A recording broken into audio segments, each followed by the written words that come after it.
Motion চ্যাপ্টারটা complete হয়ে গেছে অলরেডি। এবার আমরা ফ্রিকশনটা শুরু করব।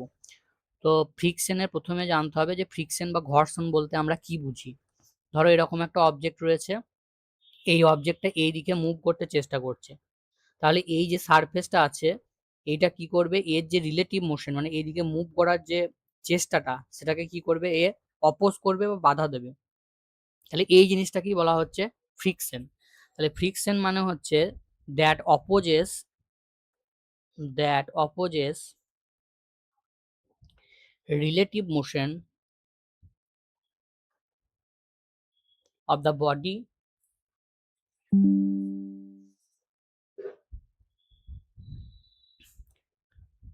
and the surface of contact.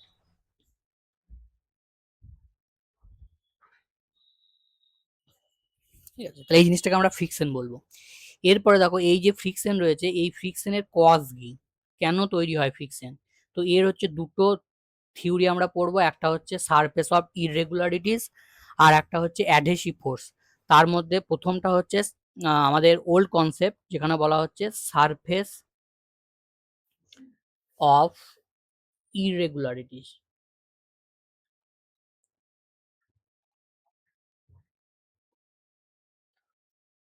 এই জিনিসটা কি, দেখো এই যে জায়গাটা যেখানটায় কন্ট্যাক্ট রয়েছে, এই জায়গাটাকে যদি আমরা জুম করি, ঠিক আছে, এই জায়গাটাকে যদি আমরা জুম করি, ধরো কোনো একটা ফ্লোর বা মেঝের উপর একটা অবজেক্ট রাখা আছে। এবার আমরা যদি ফ্লোরটাকে বাইরে থেকে দেখে মনে হচ্ছে যেন এটার মধ্যে কোনো রকম এটা স্মুথ, বাট যদি আমরা এটা মাইক্রোস্কোপে দেখি তাহলে এই জিনিসটা দেখবো যে এরকম এটা খাঁজ খাঁজ রয়েছে সারফেসটা এরকম। একইভাবে এই যে অবজেক্টটা রয়েছে, এই অবজেক্টটার ক্ষেত্রেও এরকম খাঁজ খাঁজ রয়েছে, এই জিনিসটাকে বলা হচ্ছে সারফেস ইরেগুলারিটি। তাহলে এইটা কি হবে, এর ভিতরে দেখো এরকম করে ঢুকে গেছে, এটার ভিতরে এরকম করে ঢুকে গেছে, এটার ভিতরে এরকম করে ঢুকে গেছে, এটার ভিতরে এরকম করে ঢুকে গেছে। তাহলে এই জিনিসটাকে বলা হয় ইন্টারলকিং। ঠিক আছে, ইন্টারলকিং। তাহলে এই জিনিসটাকে যদি তোমাকে এটাকে যদি এদিকে আমাকে সরাতে হয়, তাহলে কি হবে, এটা লক হয়ে আছে, এই লক গুলোকে তোমাকে ব্রেক ডাউন করতে হবে বা ভাঙতে হবে। তার জন্য কি করতে হবে, তোমাকে বাইরে থেকে হচ্ছে একটা ফোর্স অ্যাপ্লাই করতে হবে। তাহলে ফ্রিকশনের এগেনস্টে কোনো অবজেক্টকে যদি মুভ করতে হয়, তাহলে অবভিয়াসলি তোমাকে বাইরে থেকে একটা ফোর্স হচ্ছে অ্যাপ্লাই করতে হবে। আর নেক্সট যে থিওরেমটা রয়েছে সেটা হচ্ছে অ্যাডহেসিভ ফোর্স। এটা হচ্ছে modern theory, adhesive force. Adhesive force মানে কি, অ্যাডহেসিভ ফোর্স হচ্ছে দু রকমের ফোর্স হয়, একটা হচ্ছে কোহেসিভ ফোর্স আর একটা হচ্ছে অ্যাডহেসিভ ফোর্স। কোহেসিভ ফোর্স মানে হচ্ছে যে সেম সাবস্টেন্সের মলিকুলগুলোর মধ্যে যে ফোর্স, যেমন ধরো ওয়াটার রয়েছে, তাহলে ওয়াটারের একটা গ্লাসের মধ্যে ওয়াটার আছে, ওয়াটারের মলিকুলস আছে, তাহলে দুটো মলিকুলস ওয়াটারের মলিকুলসের মধ্যে যে ফোর্স অফ অ্যাট্রাকশন সেটাকে আমরা বলবো কোহেসিভ ফোর্স। বাট যদি দুটো ডিফারেন্ট মেটেরিয়াল হয় তাদের মলিকুলসের মধ্যে যে ফোর্স অফ অ্যাট্রাকশন সেইটাকে আমরা বলবো অ্যাডহেসিভ ফোর্স। তাহলে কি হবে, এই যে তোমার সারফেসটা রয়েছে, এই যে বডিটা রয়েছে, এই বডিটার মলিকিউলস গুলোকে যদি আমি রেড কালারে ড্র করি, আর এই যে সারফেস অফ কন্ট্যাক্ট রয়েছে এর মলিকিউল গুলো যদি আমি হোয়াইট কালার দিয়ে ড্র করি, তাহলে কি হবে, এরা একে অন্যকে অ্যাট্রাকশন করছে। তাহলে অ্যাট্রাকশন করলে কি হবে, এটা চিপকে থাকার চেষ্টা করবে। তাহলে এই চিপকে থাকাটাকে বলা হচ্ছে ইন্টারলকিং। তাহলে এই জিনিসটাকে যদি আমি ব্রেক ডাউন করতে চাই, তাহলে কি হবে, আমাকে অবশ্যই একটা বাইরে থেকে ফোর্স দেবে। সেই জন্য ফ্রিকশন বাইরে থেকে ফোর্স দিতে হবে। সেই জন্য ফ্রিকশন কি করে, যে কোনো মোশনকে হচ্ছে অপোজ করা বা বাধা দেওয়ার চেষ্টা করে। নেক্সট হচ্ছে ফ্রিকশন হচ্ছে দু রকমের হবে, একটা হচ্ছে স্ট্যাটিক ফ্রিকশন আর একটা হচ্ছে আমার ডাইনামিক ফ্রিকশন বা এটাকে কাইনেটিক ফ্রিকশনও বলে। তাহলে স্ট্যাটিক ফ্রিকশন মানে এই অবজেক্টটা আছে, ঠিক আছে, ধরো একটা হেভি অবজেক্ট রয়েছে, সেই অবজেক্টটাকে তুমি এদিক থেকে পুশ করছো বা ঠেলছো, তো এটা কিছুতেই মুভ করছে না। কেন মুভ করছে না, কেননা এর উপর ফ্রিকশনাল ফোর্সটা তুমি যা ফোর্স দিচ্ছ তার থেকে বেশি। তাহলে তুমি তোমার থেকে আরেকজন শক্তিশালী ছেলেকে লাগিয়ে দেওয়া হলো, সে আরো ঠেলছে, ঠিক আছে, তাহলে জাস্ট যখন এই জিনিসটা, তাহলে এ কি করছে, নিজে সরাতে পারছে না গো, ঠিক আছে, প্রথমে ধরো ঠেলছে, ঠেলার জন্য সরাতে পারছে না, ঠিক আছে, তারপর 3 নম্বর যে আছে সে এলো, ঠিক আছে। তাহলে যতক্ষণ পর্যন্ত এটাকে সরাতে না পারবো, তাহলে ততক্ষণ পর্যন্ত জানতে হবে আমার একটা ফ্রিকশন আছে, যে ফ্রিকশনাল ফোর্সটা তুমি যে ফোর্স অ্যাপ্লাই করছো তার থেকে হচ্ছে গ্রেটার, তাহলে এই জিনিসটাকে বলা হয় স্ট্যাটিক ফ্রিকশন। তাহলে অবজেক্টটা যতক্ষণ পর্যন্ত স্ট্যাটিক থাকবে, মুভ করবে না, ততক্ষণ পর্যন্ত যে ফ্রিকশনটা সেইটাকে আমরা বলবো স্ট্যাটিক ফ্রিকশন। তাহলে ফ্রিকশন একটা হচ্ছে সেলফ অ্যাডজাস্টিং ফোর্স, এ কিন্তু সহজে তোমাকে মুভ করতে দেবে না, ঠিক আছে, তোমাকে মুভ করতে দেবে না সহজে। এইবার এই স্ট্যাটিক ফ্রিকশনটাকে যদি আমরা বাড়াতে থাকি, একটা সময় আসবে যদি এটাকে আমরা পুশ করি জাস্ট মুভ করতে শুরু করবে, ঠিক আছে, এই সরতে শুরু করেছে, এই জিনিসটাকে আমরা বলবো লিমিটিং ফ্রিকশন। এইটাকে আমরা বলবো লিমিটিং ফ্রিকশন। তাহলে লিমিটিং ফ্রিকশন মানে হচ্ছে maximum value of static friction. তাহলে লিমিটিং ফ্রিকশন মানে হচ্ছে maximum value of static friction. Static ফ্রিকশনের ম্যাক্সিমাম ভ্যালু যতটা হবে সেইটাকে আমরা লিমিটিং ফ্রিকশন বলবো।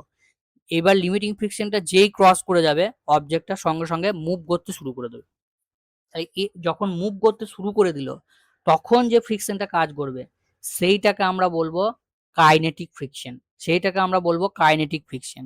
এবং এক্ষেত্রে তোমাকে মনে রাখতে হবে যে কাইনেটিক ফ্রিকশন যেটা, কাইনেটিক ফ্রিকশন যেটা সেটাকে যদি আমি এফ কে দিয়ে লিখি, আর লিমিটিং ফ্রিকশন যেটা সেটাকে যদি আমি স্ট্যাটিক ফ্রিকশনের ম্যাক্সিমাম ভ্যালু, তাহলে এরকম করে লিখতে পারি। তাহলে এই দুটোর মধ্যে কোনটা বড় হবে? অবশ্যই স্ট্যাটিক ফ্রিকশন বড় হয়। স্ট্যাটিক ফ্রিকশন সব সময় কাইনেটিক ফ্রিকশনের থেকে বড় হবে।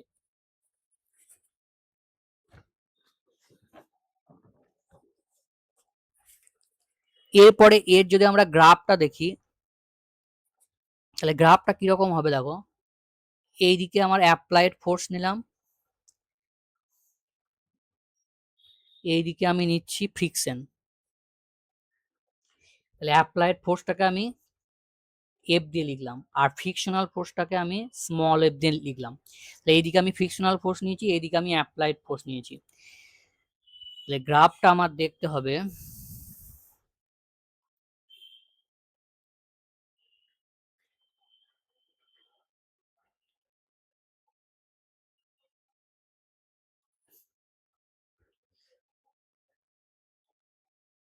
এরকম। তাহলে দেখো এইখান থেকে প্রথমে স্ট্রেট লাইন হচ্ছে, তাহলে এই জায়গায় যে ফ্রিকশনটা কাজ করছে সেটা হচ্ছে আমার স্ট্যাটিক ফ্রিকশন, স্ট্যাটিক ফ্রিকশন। তারপরে দেখো এই জায়গায় স্ট্যাটিক ফ্রিকশনের ম্যাক্সিমাম ভ্যালু, তাহলে এইটাকে আমরা কি বলবো? Limiting friction. তাহলে এই যে পয়েন্টটা এটাকে আমরা কি বলবো? লিমিটিং ফ্রিকশন বা স্ট্যাটিক ফ্রিকশনের ম্যাক্সিমাম ভ্যালু। তারপরে এই যে রিজনটা রয়েছে এইটাকে আমরা কি বলবো? এইটাকে বলবো কাইনেটিক ফ্রিকশন। তাহলে দেখো কাইনেটিক ফ্রিকশনটা কিন্তু কমে গেছে স্ট্যাটিক ফ্রিকশনের থেকে, দেখো নেমে নেমে গেছে। তাহলে লিমিটিং ফ্রিকশনের থেকে স্ট্যাটিক ফ্রিকশনের ভ্যালুটা কাইনেটিক, সরি, লিমিটিং ফ্রিকশনের থেকে কাইনেটিক ফ্রিকশনের যে ভ্যালুটা সেটা সবসময় কম হবে। এরপরে ধরো এরকম একটা অবজেক্ট রাখা রয়েছে,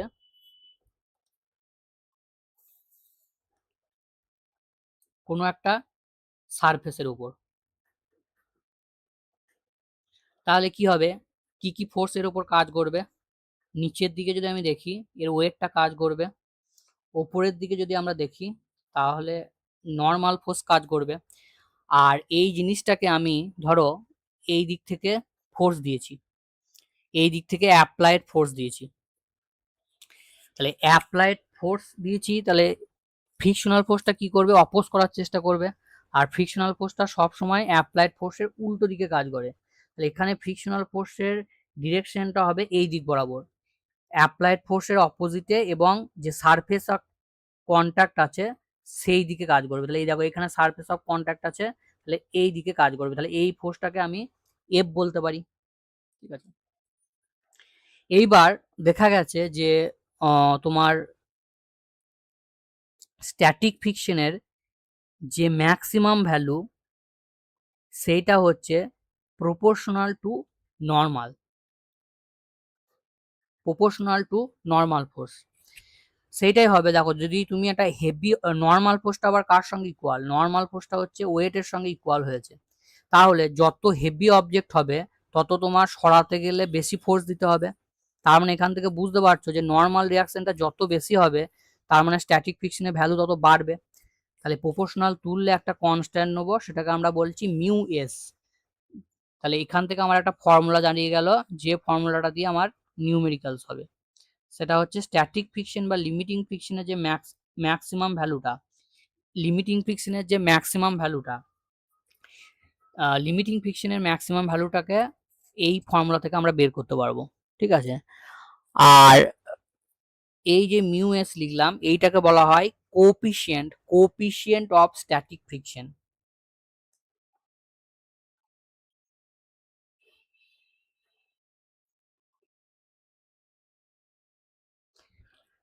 ঠিক আছে, তাহলে কোপিশিয়েন্ট অফ স্ট্যাটিক ফ্রিকশনের ডেফিনিশন আমরা এইভাবে দিতে পারি, এফ এস ম্যাক্স বাই হচ্ছে এন।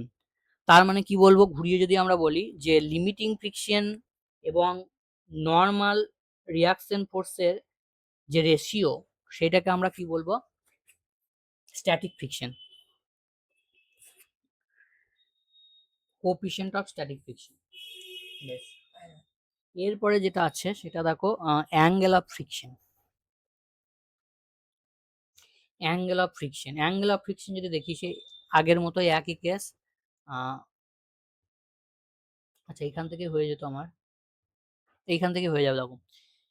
আচ্ছা, তাহলে এইদিকে আমার ফ্রিকশনাল ফোর্সটা কাজ করছে, এইদিকে আমার ফ্রিকশনাল ফোর্সটা কাজ করছে, এইদিকে আমার নর্মালটা কাজ করছে। এইবার এই নর্মাল অ্যান্ড ফ্রিকশনাল ফোর্স, এই দুটো যদি আমি রেজাল্ট্যান্ট বের করি, তাহলে সেটা কোন দিক বরাবর হবে, এরকম হবে, এইটা হবে রেজাল্ট্যান্ট। এইবার এই যে রেজাল্ট্যান্ট আমি টানলাম, এইটা নর্মালের সঙ্গে যে অ্যাঙ্গেলটা করবে, সেইটাকে আমরা বলবো অ্যাঙ্গেল অফ ফ্রিকশন। সেইটাকে আমরা বলবো অ্যাঙ্গেল অফ ফ্রিকশন, যেটাকে আমরা থিটা দিয়ে ডিনোট করি। তাহলে অ্যাঙ্গেল অফ ফ্রিকশন মানে কি, ফ্রিকশনাল ফোর্স এবং নর্মালের যে রেজাল্ট্যান্ট, সেইটা নর্মালের সঙ্গে যে অ্যাঙ্গেল তৈরি করবে, সেইটাকে আমরা বলবো অ্যাঙ্গেল অফ ফ্রিকশন। এইবার অ্যাঙ্গেল অফ ফ্রিকশন এখান থেকে যদি আমি ট্যান থিটার ভ্যালুটা বের করার চেষ্টা করি, তাহলে দেখো এই দিকটা হচ্ছে, এইটা যদি আমার এফ হয়, তাহলে এইটা আমার এফ, আর এই দিকটা আমার হচ্ছে এন। ঠিক আছে, এইটা হচ্ছে আমার এন। তাহলে ট্যান থিটা মানে হচ্ছে নর্মাল, দেখো নর্মাল বাই বেস। তাহলে আমি লিখতে পারি এফ এস ম্যাক্স। আচ্ছা, এটা স্ট্যাটিক ফ্রিকশনের ম্যাক্সিমাম ভ্যালু, লিমিটিং ফ্রিকশন যেটা, এফ এস ম্যাক্স বাই হচ্ছে এন। এইদিকে যেটা আমি নিচ্ছি সেটা নেবো কি, স্ট্যাটিক ফ্রিকশনের ম্যাক্সিমাম ভ্যালু, মানে লিমিটিং ফ্রিকশনটা। এইবার এইটার আমি ফর্মুলা জানি, এইটার ফর্মুলা দেখো, এইখান থেকে যদি আমি দেখি, এইটা হচ্ছে ফর্মুলা, তাহলে এখানে বসিয়ে দাও, তাহলে মিউ এস এন বাই হচ্ছে এন। এন এন ক্যান্সেল হয়ে গেল, তার মানে ভেরি ইম্পর্টেন্ট, যে ট্যান থিটার ভ্যালু যেটা আসবে, সেটা তার যে কোপিশিয়েন্ট অফ ফ্রিকশন হবে তার সঙ্গে হচ্ছে ইকুয়াল হবে।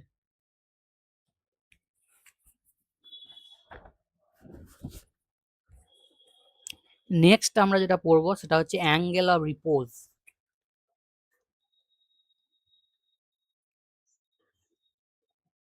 অ্যাঙ্গেল অফ রিপোজ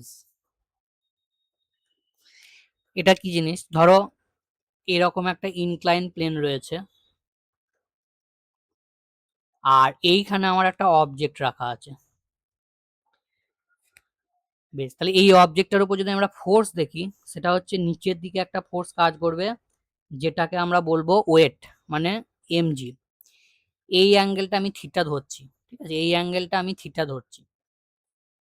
তাহলে এই জিনিসটাকে, এই দেখো এই যে ইনক্লাইন প্লেনটা রয়েছে, এইটাকে যদি তুমি এইদিকে এরকম করে বাড়াতে বাড়াতে থাকো, এই সারফেসটা, এই যে সারফেসটা, এটাকে যদি তুমি বাড়াতে বাড়াতে থাকো, তাহলে এই জিনিসটা কি হবে, এক সময় গড়িয়ে নিচের দিকে পড়ে যাবে। তাহলে এইটা কি হবে, এটা নিচের দিকে গড়িয়ে পড়ে যাবে। ঠিক আছে, তাহলে এইটা যতটা তুমি ম্যাক্সিমাম এরকম করে তুলতে পারবে, ধরো এটা তুলছি তুলছি তুলছি তুলছি, জাস্ট গড়াতে শুরু করে দিল, যে জায়গায় গড়াতে শুরু করলো তার জন্য এখানে যে অ্যাঙ্গেলটা পাবে, সেইটাকে আমরা বলবো অ্যাঙ্গেল অফ রিপোজ। বুঝা গেছে? এই জিনিসটাকে আমি যত এরকম করে স্টিপ করব বা খাড়া করব, এই জিনিসটা আস্তে আস্তে মুভ করার টেন্ডেন্সি ইনক্রিজ করবে। তারপর এটাকে একটা জায়গায় আছে যেখানে করলে এটা জাস্ট মুভ করতে শুরু করে দেবে, সেই জায়গাটাকে আমরা বলবো অ্যাঙ্গেল অফ রিপোর্স। বেশ, এইবার যদি এর উপর ফোর্স গুলো আমি দেখি, তাহলে দেখো এইদিকে একটা রইলো আমার mg, এবার এইদিকে আমার থাকে নর্মাল রিয়াকশন,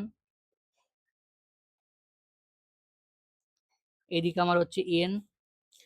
আচ্ছা, এবার mgটাকে আমরা দুটো কম্পোনেন্টে ভাঙি, আগের ক্লাস আমি বলেছি, ঠিক আছে। তাহলে এই দিকটা আমার কত হয়, mg cos থিটা, এই অ্যাঙ্গেলটা যদি থিটা হয় তাহলে এটা অবশ্যই থিটা হবে, ঠিক আছে। আর এই দিকটা হবে আবার mg sin থিটা।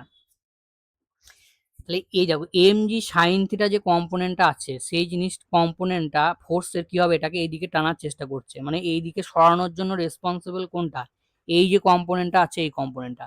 আর এই কম্পোনেন্টটা কি করছে, ওয়েটের এই কম্পোনেন্টটা নর্মালকে ব্যালেন্স করবে। আর এইদিকে ফ্রিকশনাল ফোর্স আছে, যে ফ্রিকশনাল ফোর্সটা এর যে মোশন রয়েছে সেটাকে অপোজ করার চেষ্টা করবে। তাহলে আমি এইদিকে আমরা ফ্রিকশনাল ফোর্সের ম্যাক্সিমাম ভ্যালুটাকে লিখছি, তাহলে লিমিটিং ফ্র্যাকশন, লিমিটিং ফ্রিকশনটাকে আমি লিখছি। আচ্ছা, এইবার দেখো, আচ্ছা অ্যাঙ্গেল অফ রিপোজটাকে আমি ফাই দিয়ে লিখি, ঠিক আছে, যেহেতু অ্যাঙ্গেল অফ ফ্রিকশনটাকে আমি থিটা দিয়ে লিখেছি, তাহলে এটাকে আলাদা নোটেশন দিই।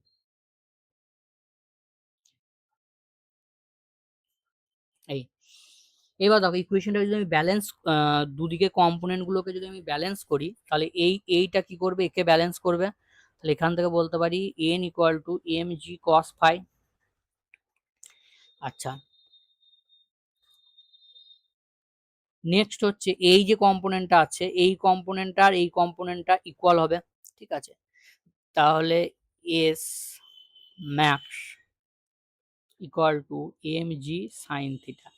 তাহলে এই যে কম্পোনেন্টটা আছে সাইনের কম্পোনেন্টটা, এই যে সাইনের কম্পোনেন্টটা আছে এইটা যখন এর থেকে সামান্য একটু বেশি হবে, এর থেকে সামান্য একটু বেশি হবে, এই যে ফোর্সটা আছে এর থেকে সামান্য একটু বেশি হবে, তখনই এই জিনিসটা মুভ করতে শুরু করে দেবে। তাহলে ম্যাক্সিমাম এর ভ্যালুটা কত হতে পারে, সেটা হচ্ছে যে, সরি ম্যাক্সিমাম না, মানে মিনিমাম এর ভ্যালু, এই যে কম্পোনেন্টটা আছে এইটা এর সঙ্গে আমি ইকুয়াল করে দিয়েছি, ঠিক আছে। তাহলে এর থেকে জাস্ট একটু বেশি দিলেই এটা মুভ করতে শুরু করে দেবে, এটা মুভ করতে শুরু করে দেবে।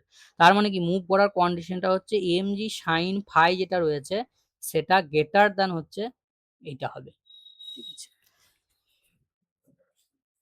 বেশ, তাহলে এখান থেকে যদি আমি বলি,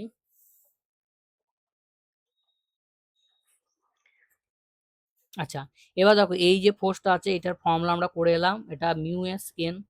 তাহলে আমি এটাকে লিখতে পারি মিউ এস এন, এই দিকটা আমার রয়েছে তোমার এম জি সাইন ফাই। এবার দেখো এন এর জায়গায় আমি এইটাকে বসাবো, তাহলে mu S M G cos phi equal to M G sine phi.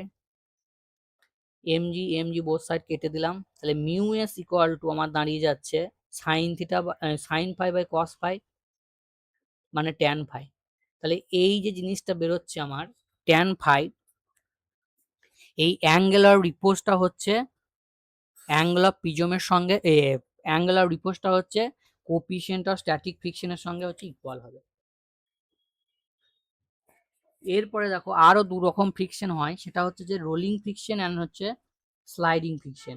ধরো এরকম একটা অবজেক্ট রয়েছে, সেই অবজেক্টটাকে আমরা এরকম করে পুশ করছি, তাহলে এটা স্লাইড করবে আস্তে আস্তে সামনের দিকে এগিয়ে যাবে।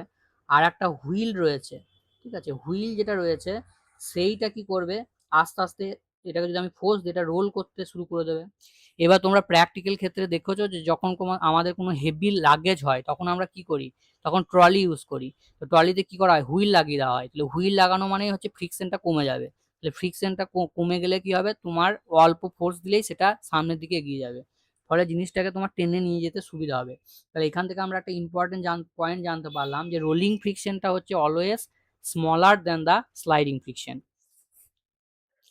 বেশ, কেন স্মলার হচ্ছে, দেখো এখানে সারফেস অফ এই যে ইন্টারলকিং পার্টিকেলস রয়েছে এগুলো অনেকটা বেশি, আর এখানে জাস্ট একটা পয়েন্টে লক আছে, তাহলে এই যে পয়েন্টটা রয়েছে এটা, এই লকটা ভেঙে দিলেই তোমার হয়ে যাবে, আর এখানে এতগুলো লক তোমাকে ভাঙতে হবে, তাহলে অবভিয়াসলি এখানকার যে ফোর্সটা লাগবে সেটা কম হবে। তাহলে সেইখান থেকে আমরা বলতে পারি যে রোলিং ফ্রিকশনটা হচ্ছে আমার কম হবে with respect to sliding friction. আচ্ছা, এরপরে আমাদের কিছু নিউমেরিক্যালস করতে হবে, ঠিক আছে। নিউমেরিক্যালস করতে হবে। ধরো এরকম একটা অবজেক্ট রয়েছে, প্রথম যে নিউমেরিক্যালসটা করব আমরা, এর উপর একটা আমি এই যে ফ্লোরটা রয়েছে এর উপর আমি একটা অবজেক্ট রেখেছি, আর এইটাকে আমি এফ ফোর্স দিচ্ছি এদিক থেকে। আমি তোমাকে বলে দিয়েছি যে মিউ এস এর যে ভ্যালুটা সেটা হচ্ছে 0.5, মিউ কে এর যেটা ভ্যালু সেটা হচ্ছে 0.4। আচ্ছা, মিউ কে যেটা, এটা হচ্ছে কোএফিসিয়েন্ট অফ কাইনেটিক ফ্রিকশন, ঠিক আছে, যখন বডিটা মুভ করতে শুরু করে দিয়েছে সেই অবস্থায় যে ফ্রিকশনটা কাজ করবে তার করসপন্ডিং যে কোএফিসিয়েন্ট অফ ফ্রিকশন হচ্ছে সেটাকে আমরা বলছি মিউ কে। আচ্ছা, জি আমি বলে দিলাম ধরো 10 metre per second square.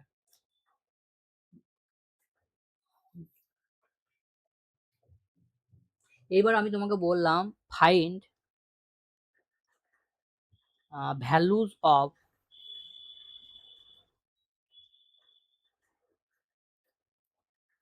Force of frictions, ঠিক আছে, ফোর্স অফ ফ্রিকশনস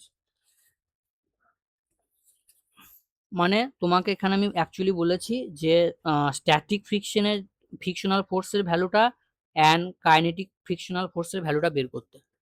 তাহলে দেখো স্ট্যাটিক ফ্রিকশনাল ফোর্সের ভ্যালু আমি কি করে বার করব, স্ট্যাটিক ফ্রিকশনাল ফোর্সের ভ্যালু মানেই হচ্ছে যে, মনে রাখবে স্ট্যাটিক ফ্রিকশনাল ফোর্সের ভ্যালু মানেই হচ্ছে লিমিটিং ফ্রিকশন যেটা, ঠিক আছে, লিমিটিং ফ্রিকশন যেটা।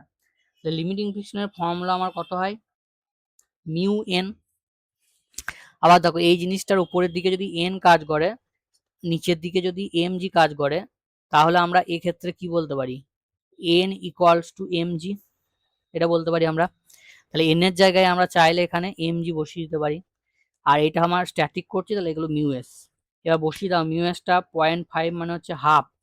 আচ্ছা, মাসটা আমি তোমাকে বলেছি ধরো 1 কেজি, ঠিক আছে, মাসটা আমি বলে দিলাম 1 কেজি। বেশ, তাহলে মাস 1 কেজি আর জি হচ্ছে আমার 10, তাহলে এটা আমার ভ্যালু কত আসবে, 5 নিউটন, 5 নিউটন। বেশ, আর কাইনেটিক ফ্রিকশনের ভ্যালুটা যদি আমি বার করি, তাহলে এফ কে সেটার ভ্যালু কি হবে, মিউ কে এন, তার মানে হচ্ছে মিউ কে এম জি। দেখো মিউ কে যদি বসাও 0.4 মানে 4/10, 4/10, মাস হচ্ছে 1, এটা হচ্ছে আমার 10, জি জি কেটে গেল 10 4 নিউটন।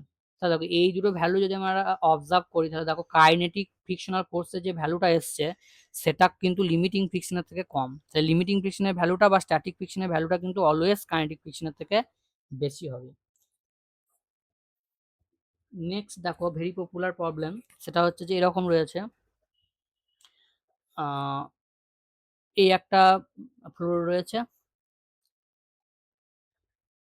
এই একটা অবজেক্ট রয়েছে, আর এর উপর আমি আর একটা অবজেক্ট রেখেছি।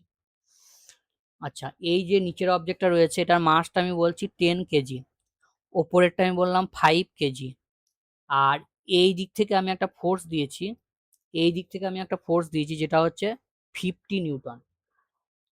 বেশ, আর আমি তোমাকে বলে দিয়েছি এ আর বি এর মধ্যে যে কোএফিসিয়েন্ট অফ ফ্রিকশন, এটা এ ব্লক আর এটা বি ব্লক। তাহলে এ আর বি এর মধ্যে যে কোএফিসিয়েন্ট অফ ফ্রিকশন সেটা হচ্ছে 0.5 মানে হাফ, 0.5 মানে হাফ। আচ্ছা, 0.5 করে লিখি চলো, 0.5। আর বি আর গ্রাউন্ড মানে হচ্ছে বি আর গ্রাউন্ড মানে এই জায়গাটায় রয়েছে আমার যে ফ্রিকশনটা, কোএফিসিয়েন্ট অফ ফ্রিকশনটা, সেটা হচ্ছে বি গ্রাউন্ড, সেটা হচ্ছে আমার 0.4। এইগুলো আমি তোমাকে বলে দিয়েছি। এইবার আমি তোমাকে বললাম ফাইন্ড অ্যাক্সিলারেশন, ফাইন্ড অ্যাক্সিলারেশন। বেশ,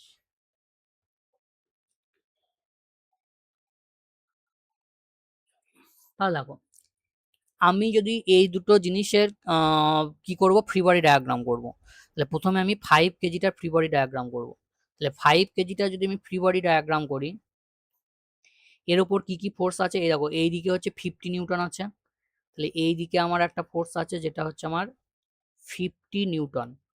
আর কি ফোর্স আছে, এই দেখো এইখানে সারফেস অফ কন্ট্যাক্ট আছে, তার মানে এই দিক বরাবর কি হবে, এই দিক বরাবর একটা ফোর্স কাজ করবে, সেটা হচ্ছে ফ্রিকশনাল ফোর্স।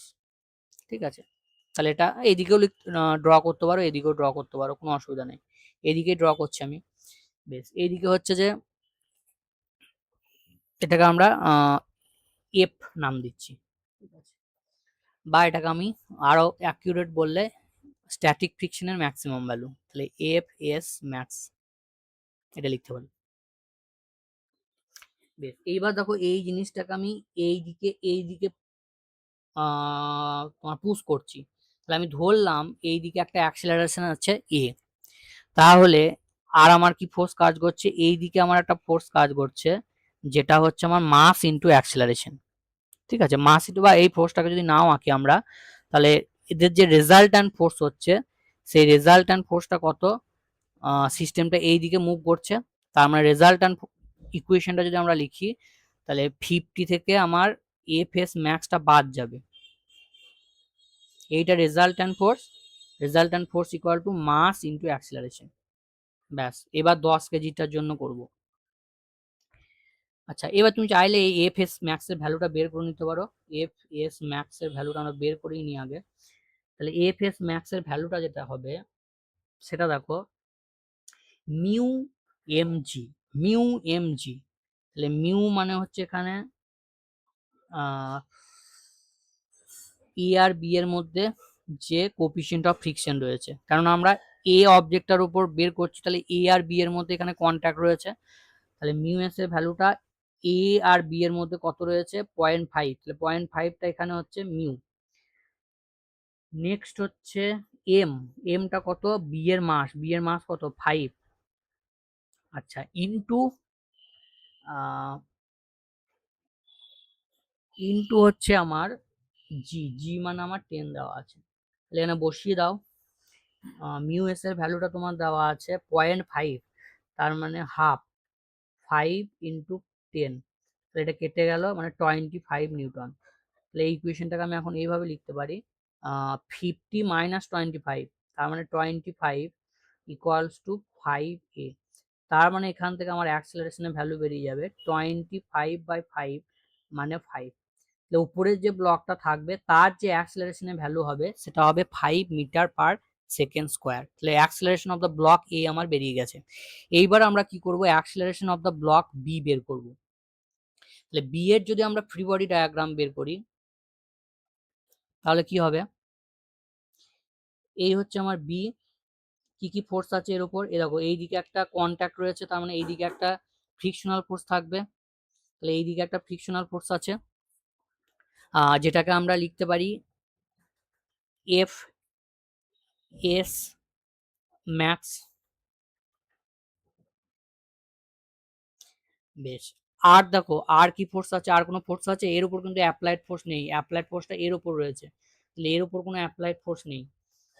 বেশ, তাহলে এইটা ইকুয়ালস টু কি হবে, মাস ইনটু অ্যাক্সেলারেশন, এইটা ইকুয়ালস টু হবে মাস ইনটু অ্যাক্সেলারেশন, বা এখান থেকে তুমি ডাইরেক্ট এই ভ্যালুটা তুমি বার করে নাও তাও হবে। তাহলে এর ভ্যালুটা যদি আমরা বের করি, এই যে স্ট্যাটিক ফ্রিকশনের ভ্যালুটা আমার বের করি, তাহলে আমার কত হবে, এটা ভেরি ইন্টারেস্টিং, দেখবে ভালো করে। সেটা হচ্ছে এই যে সারফেসটা রয়েছে, এই সারফেসটার মধ্যে যে কোফিশিয়েন্ট অফ ফ্রিকশন আছে সেটা কত 0.4, তাহলে 0.4 ইনটু, এইবার মাসটা হচ্ছে কত হবে, মাসটা ভেরি ইম্পর্টেন্ট। দেখো এইখানে যখন পড়বে এর টোটাল ওয়েটটা কাজ করবে, তাহলে এখানে মিউ এন যখন করছি, এন এ কি হয়, এন এর জায়গায় আমার মাস ইনটু জি হয়। এবার এখানে আমার টোটাল এই যে মাসটা আছে 5 কেজি আর 10 কেজি পুরোটাই নিচের দিকে ওয়েট দেবে, তার মানে এন এর যে ভ্যালুটা হবে তার করসপন্ডিং এন ইকুয়াল টু কি হয়, মাস ইনটু জি। তো ঠিক আছে, তাহলে এখানে মাস হবে টোটালটা, তাহলে 15 আর জি হচ্ছে আমার 10, তাহলে এটা আমার আসছে তোমার 6, আর এইটা আসছে 10, মানে 60 নিউটন।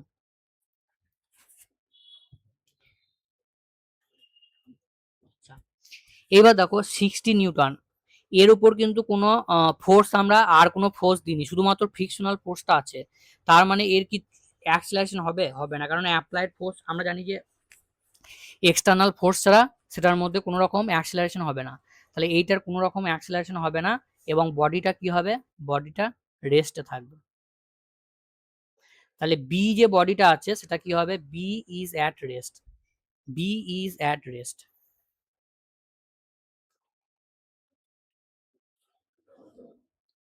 আচ্ছা,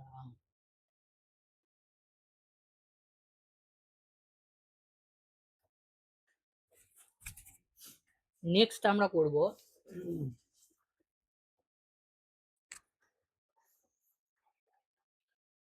একটা ইনক্লাইন প্লেনের প্রবলেম করি। চলো, ইনক্লাইন প্লেনের প্রবলেম যদি করি, ধরো এই আমার একটা ইনক্লাইন প্লেন রয়েছে আর এইখানে একটা ব্লক রয়েছে, ঠিক আছে। ব্লক ব্লকটার মাসটা আমি বলে দিয়েছি এম, এবং বলে দিয়েছি যে এম হচ্ছে স্লাইস ডাউন দ্য প্লেন, আর এই যে অ্যাঙ্গেলটা আছে এই অ্যাঙ্গেলটা আমি বলছি 30 ডিগ্রি। এই যে অ্যাঙ্গেলটা আছে এই অ্যাঙ্গেলটা আমি বলছি 30 ডিগ্রি, এবং এই যে ব্লকটা আছে এই ব্লকটা নিচের দিকে g/4 অ্যাক্সেলারেশন নিয়ে নামছে। তাহলে আমাকে বলো যে মিউ কে এর ভ্যালু হচ্ছে কত হবে? তার মানে যখন এটা মুভিং অবস্থায় আছে তখন যে ফ্রিকশন হচ্ছে তার করসপন্ডিং যে কোএফিসিয়েন্ট অফ ফ্রিকশন বেরোচ্ছে সেটা কত হবে? তাহলে দেখো এইটার উপর যদি আমরা ফোর্স দেখি কি কি কাজ করছে, দেখো নিচের দিকে এম জি, এই দিকে আমার এম জি কস, কস 30, তাহলে কস 30 মানে হচ্ছে √3/2, আর এইদিকে আমার হচ্ছে এম জি সাইন 30, তাহলে এম জি হাফ। বেশ, কম্পোনেন্ট হয়ে গেল। এরপরে কি করছে, এইদিকে আমার রয়েছে নর্মাল রিয়াকশন ফোর্স এন, এইদিকে আমার রয়েছে ফ্রিকশনাল ফোর্স এফ। যেহেতু এটা মুভিং অবস্থায় আছে তাহলে কি ফ্রিকশন হবে? সেটা হচ্ছে কাইনেটিক ফ্রিকশন। কাইনেটিক ফ্রিকশনের ভ্যালু কত হবে? Mu K N, mu K N. তাহলে এর ইকুয়েশনটা সেট করি আমরা। তাহলে এখান থেকে যদি আমরা বলি এন ইকুয়ালস টু কি হবে? √3/2 mg, আর এই দিক বরাবর যদি আমরা ইকুয়েশনটা দেখি তাহলে দেখো এই দিকে একটা কাজ করছে এই দিকে একটা কাজ করছে, তাহলে আমরা রেজাল্ট্যান্ট ফোর্সটা কত? আর এইটা এই দিকে মুভ করছে তাহলে এটা অবশ্যই বড়, তাহলে এখান থেকে আমরা এইটা বাদ দেবো মিউ কে এন। এইটা ইকুয়ালস টু হচ্ছে মাস ইন্টু অ্যাক্সেলারেশন, অ্যাক্সেলারেশনের ভ্যালু দেওয়া আছে g/4, বসিয়ে দিলাম। ব্যাস, এবার M G two minus mu K, এবার এন এর ভ্যালু এইটা বসিয়ে দাও, √3/2 M G equal to M G by হচ্ছে 4, তাহলে এম জি গুলো সব ক্যান্সেল করে দাও, তাহলে এটা half minus mu k, mu k mu k by √3/2, M g কেটে গেল, তাহলে এইটা হচ্ছে 1/4। আচ্ছা, এখান থেকে আমরা যদি 2 কমন নিই, এটাকে এদিকে নিয়ে চলে এসো, তাহলে √3/2 মিউ কে ইকুয়ালস টু হচ্ছে এইদিকে এলো, তাহলে হাফ মাইনাস হচ্ছে 1/4, তার মানে এটা হচ্ছে 1/4। তাহলে এখান থেকে যদি আমার ফ্রিকশনের ভ্যালুটা বার করি তাহলে মিউ কে ইকুয়ালস টু হচ্ছে এরকম 2 আছে এদিকে 4 আছে, তাহলে 2 হলো, আর এই √3টা নিচেতে নেমে চলে আসবে, তাহলে মিউকের যে ভ্যালুটা হবে সেটা হবে 1/2√3, 1/2√3। ঠিক আছে, তাহলে যখন মুভিং অবস্থায় থাকবে তখন তোমাকে কাইনেটিক ফ্রিকশন ইউজ করতে হবে, আর যদি রেস্টে থাকে তখন আমাকে অলওয়েজ স্ট্যাটিক ফ্রিকশন ইউজ করতে হবে। এই কনসেপ্টটা ভালো করে বুঝে নাও। আচ্ছা, আর একটা তোমাদের কোশ্চেন দেওয়া থাকছে, এই কোশ্চেনটা হোমওয়ার্কে তোমরা করবে। ঠিক আছে, ধরো এরকম রয়েছে একটা ফ্লোর। আচ্ছা, এইখানে একটা ট্রলি আছে, এই একটা ট্রলি আছে, আমি ট্রলিটার মাসটা বলে দিলাম 10 কেজি। আচ্ছা, এইখানে একটা পুলি আছে, এইটাকে এরকম করে থ্রেড দিয়ে বাঁধা আছে এবং এখানে 2 কেজি একটা মাছ ঝুলানো আছে, 2 কেজি একটা মাছ ঝুলানো আছে। আমি তোমাকে দিয়ে দিয়েছি কাইনেটিক ফ্রিকশনের যে কোফিশিয়েন্ট অফ কাইনেটিক ফ্রিকশন মিউকের ভ্যালুটা হচ্ছে 0.05, জি নেবে 10, আর তোমাকে বের করতে হবে অ্যাক্সিলারেশন অফ দ্য সিস্টেম। এই যে সিস্টেমটা আছে এই সিস্টেমটার অ্যাক্সিলারেশন কত হবে। তাহলে এইটা তোমরা সলভ করে কমেন্ট বক্সে অ্যান্সারে লেখো, আর পরের দিন আমরা এটা সলিউশন করবো।